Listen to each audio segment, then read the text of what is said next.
Hello guys, so karon mamalit mi og pang kuan sa gripo no kay mong tubig. Sukad sa akong pagbalik gani gikan kog bukid.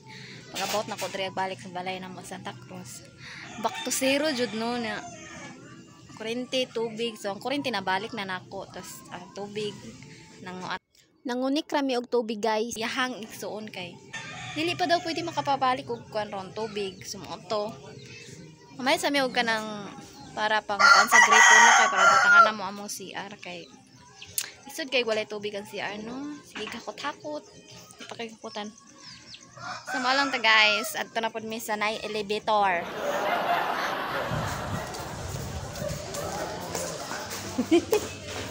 Balik na pud ni diri.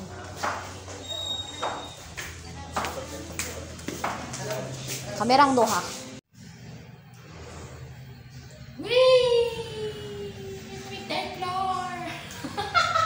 Sakay balik.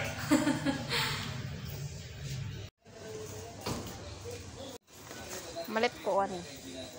Para sa CR. Oh yeah. Oh no. Guys, ugdara siya no, yang hinuklugag tama ni unsaon niya pagplaster ning kuan sa gripo sa CR o sa kuan sa among labhanan. Ano yang ginabuhat unsaon ka niya ni. Ug namalit siya og kanang wire para extension. Og dara namong gipalit. So gipangutana siya.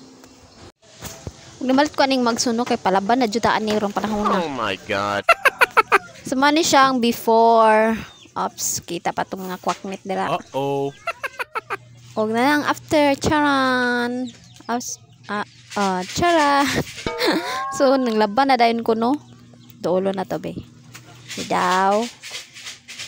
Isuon na to. Agay, ni agas ang tubig. Ops. Patuyok ko to sa hugo kay ngosi. So, ano to diri sa CR. Ops. Pasensyan mo sa CR ha.